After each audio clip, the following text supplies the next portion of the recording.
Assalamualaikum and welcome back to all. Welcome back students in my channel. Today we will continue for standard 8 subject Hindi. आज हम कक्षा 8 के लिए हिंदी विषय में तीसरा चैप्टर अंतरिक्ष की परी सुनीता विलियम्स जीवनी के बारे में दूसरा पार्ट पढ़ेंगे। इससे पहले के पार्ट में मैंने आपको इंट्रोडक्शन दिया था, जो लेखक है उनका इंट्रोडक्शन दिया था और हमने 2 पैराग्राफ जाने थे। आज हम कंटिन्यू करते हैं सुनीता विलियम्स का आगे का पार्ट नंबर 2। तो आप सब इसे अच्छी तरह से समझिए।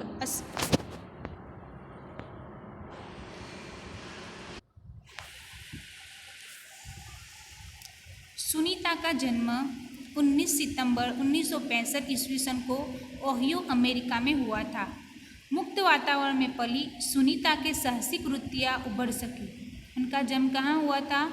19 सितंबर 1965 को ओहियो अमेरिका में हुआ था। सुनीता बचपन से ही दौड़ में, स्विमिंग, घुड़दौड़, बाइकिंग, स्नोबोर्डिंग, धनुर्विद्या जैसे साहस भरे खेलों में भाग लेती थी। उन्हें पहले से ही स्पोर्ट्स की सभी प्रक्रियाओं में बहुत रुचि थी। वह मेहनती थी। घर वाले उसे प्यार से सुनी कहते थे। उनका पेट नेम था सुनी। 6 साल की सुनी ने अमेरिकी यात्री नील आर्मस्ट्रॉन्ग को चांद की धरती पर उतरते देखा था। तब से मन में निश्चय कर लिया था कि मुझे कुछ ऐसा कर दिखाना है। बचपन का संकल्प उसने साकार किया। जब से उसने नील आर्मस्ट्रॉन्ग को चांद पे जाते देखा था, तब से उसे मन ही मन में एक बात ठान ली थी कि मैं भी कुछ ऐसा करूँगी। उनकी हाई स्कूल की शिक्षा मैसाचुसेट्स से हुई। यूनाइटेड स्टेट्स नेवल अकादमी मैरीलैंड से भौतिक विज्ञान में स्नातक किया, यानी ग्रेजुएशन किया। Engineering management Florida institute of technology 1995 में बाद में अनुस्नातक किया, यानी 1995 में उन्होंने इंजीनियरिंग की डिग्री की और उसके बाद उन्होंने ग्रेजुएशन मास्टर डिग्री की। इससे पहले 1987 में नेवल अकादमी से व्यावसायिक अनुभव के लिए जुड़ी और जहां साहस और श्रम की प्रवृत्तियों का महत्व था। इसके बाद नेवी में एविएशन ट्रेनिंग, अमेरिका में कमीशन अधिकारी बेसिक डिवाइन ऑफिसर का पद मिला। फिर उन्होंने ट्रेनिंग लेना शुरू किया और अधिकारी के तौर पे उनको ऑफिसर बनाया गया। हेलीकॉप्टर प्रशिक्षण प्राप्त किया, यानी हेलीकॉप्टर चलाना सीखा। प्रशिक्षण के बाद ऑफिसर इंचार्ज बन गए। सुनीता को United states naval state pilot course के लिए चयनित किया गया, यानी उन्हें पायलट बनाने के लिए भी परमिशन मिल गई। पायलट बनने की सिद्धि को प्रथम कदम माना और वो पायलट बन गई। अंतरिक्ष पर जाने की तीव्र इच्छा थी, इसलिए हिम्मत नहीं हारी और नासा जाने में सफल हुई। पहले से ही उन्होंने ठान लिया था, इसीलिए वो अंतरिक्ष में जाके ही उन्होंने अंतरिक्ष में जाके ही लग लिया। तब से आज तक सुनीता नासा में कार्यरत है। 1998 में अंतरिक्ष यात्री कार्यक्रम ने द्वितीय प्रयास में चयन हुआ। दुनिया में हजारों वैज्ञानिक और पायलट है, पर अंतरिक्ष यात्री केवल 100 है, यानी बहुत सारे करोड़ों की संख्या में पायलट बने हैं, लेकिन अंतरिक्ष यात्री केवल 100 है। सुनीता ने खास मित्र और सहाध्यायी माइकल विलियम्स से शादी की और सुनीता पंड्या से सुनीता विलियम्स बनी। सुनीता ने अपने मित्र के साथ शादी की, जिनका नाम माइकल विलियम था, जिसके बाद सुनीता का नाम भी सुनीता विलियम्स पड़ गया। माइकल विलियम्स ने सुनीता की सिद्धि में साथ दिया, यानी उन्होंने उनकी जो सिद्धि प्राप्त करने में जो क्रिया थी, उनमें हमेशा उनका साथ दिया था।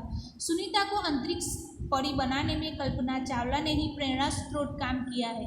पिछले 8 वर्षों में अंतरिक्ष यात्रा पर जाने वाली भारतीय मूल की दूसरी महिला की सकुशल वापसी से लोगों ने राहत की सांस ली। अपनी वापसी के समय उन्होंने कहा था कि नासा के अभियान में कल्पना के साथ काम करना बेहद सुखद अनुभव था। जब वो कल्पना चावला के साथ काम कर रही थी, तो उन्होंने कहा कि उनके साथ काम करना मुझे बहुत ही अच्छा अनुभव मिला है। हम दोनों की रुचि काफ़ी अलग थी, लेकिन भारतीय होना हमें एक सूत्र में पिरोता है। हम दोनों की स्वभाव अलग है, काम करने का तरीका अलग है, फिर भी हम दोनों के मूल में भारत बसा है, यानी इसीलिए हम दोनों को भारतीय होना एक दूसरे से जुड़ा रखता है। दोनों को भारतीय संगीत में बेहद लगाव था। कल्पना से मुझे काफ़ी कुछ सीखने को मिला।